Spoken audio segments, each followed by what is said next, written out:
Assalamualaikum warahmatullahi wabarakatuh. Perkenalkan, nama saya Muhammad Wildan dari kelas Desain Interior 1 angkatan 2020 akan menjelaskan tentang keris, cara penggunaannya, cara pembuatannya, dan juga makna simbolik pada keris tersebut.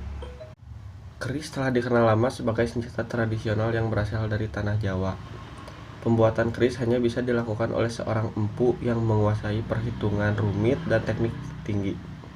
Seorang empu di Jawa telah mahir dalam membedakan 19 jenis logam terbaik dari 17 jenis logam buruk untuk membuat sebuah keris.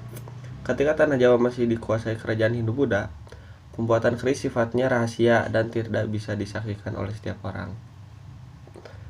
Bukan sekadar senjata, keris dianggap sebagai sebuah benda pusaka yang memiliki kesaktian yang luar biasa. Pada abad ke-12 dan ke-13, dipercaya seorang empu membuat keris dari bahan dasar batu meteor yang jatuh dari luar angkasa. Batu meteor dipilih karena mengandung unsur titanium yang kuat dan tidak bisa berkarat.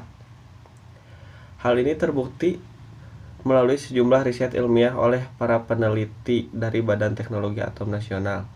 Pada keris-keris peninggalan kerajaan Jawa, dari semua keris yang diteliti, diketahui bahwa keris dari kerajaan Mataram di bawah pimpinan Sultan Agung pada abad ke-16 mengandung paling banyak unsur titanium.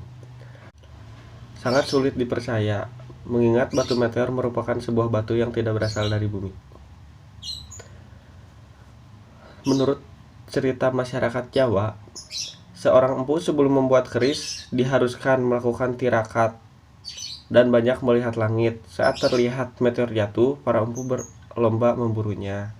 Melalui meditasi atau transformasi, seorang empu bisa menemukan batu meteor yang jatuh ke bumi. Dahulu, mencari sebuah batu meteor bukanlah hal yang sulit, karena intensitas jatuh meteor di Jawa sangat tinggi. Namun, kini pembuatan keris sudah dimodernisasi dengan tetap mempertahankan nilai-nilai luhur budaya Jawa. Penggunaan meteor sudah diganti dengan logam lainnya, seperti besi atau baja. Sebelum membuat keris, seorang pandai besi harus melakukan sebuah tirakat terlebih dahulu. Bongkahan besi ditempa secara manual dengan menggunakan tangan sehingga konvensional. Tata cara penggunaan keris Surakarta. Pertama ada turut bokong, dilakukan abdi dalam gandek ketika menyerahkan sesuatu kepada orang yang berpangkat atau bangsawan.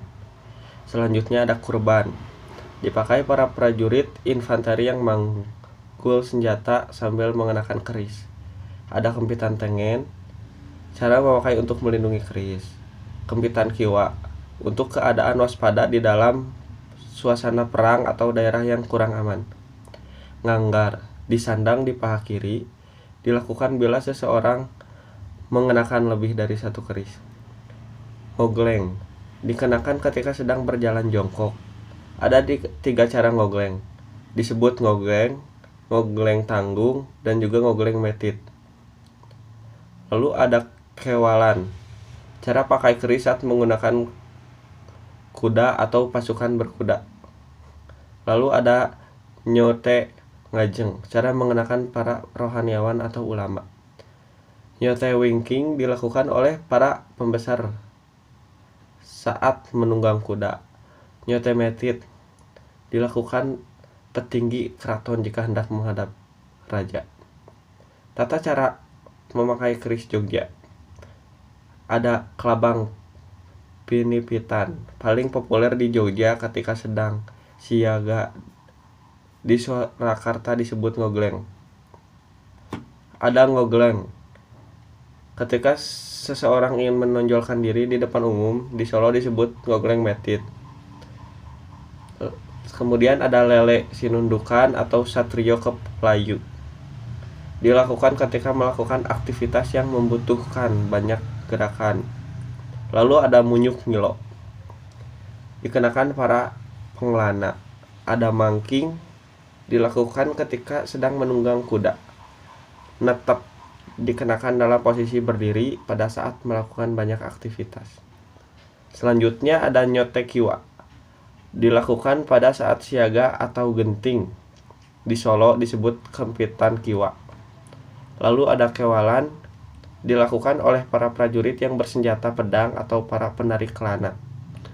Dan yang terakhir ada nganggar, dilakukan para prajurit atau juga raja, pejabat keraton yang membawa senjata lain di samping mengenakan.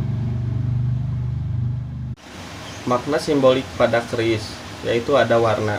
Warna merupakan bentuk ekspresi perasaan manusia. Warna juga memiliki makna konotasi yang berbeda di setiap kebudayaan. Warna pada keris tersendiri ada beberapa unsur warna baik itu dalam bilah maupun warangkanya. Warna pada bilah keris didominasi warna hitam dan putih. Warna tersebut adalah hasil dari proses penimpaan beberapa unsur logam, yaitu besi, baja, dan meteorit atau nikel. Perpaduan antara warna hitam dan putih dalam bilah keris memiliki makna suatu keseimbangan hubungan harmonis antara dua unsur yang saling melengkapi, yaitu antara hitam dan putih, kebaikan dan kejahatan, gelap dan terang. Tidak hanya sekedar bilah keris saja yang memiliki unsur warna, tetapi warangka keris juga demikian. Warna sekaligus bahan di warangka keris, khususnya bagian pendok, dapat menentukan kedudukan seseorang dalam struktur sosial masyarakat. Warna kemalo, yaitu warna yang berlaku di Yogyakarta, ada 4 macam warna, yaitu merah, hijau, sogan atau coklat, dan hitam. Beberapa tingkatan warna tersebut, makna secara denotasi adalah suatu bentuk gradasi warna, dari warna yang lebih cerah, yaitu merah, hingga warna yang lebih gelap, yaitu hitam. Makna secara kontasinya adalah tingkat kecerahan suatu warna memiliki atau menyimbolkan kedudukan seseorang dalam suatu struktur sosial. Jadi semakin cerah warnanya, maka semakin tinggi kedudukannya. Sekian dari saya, mohon maaf apabila ada kesalahan dalam tutur kata maupun kurang lengkap dari penjelasan tersebut. Terima kasih. Wassalamualaikum warahmatullahi wabarakatuh.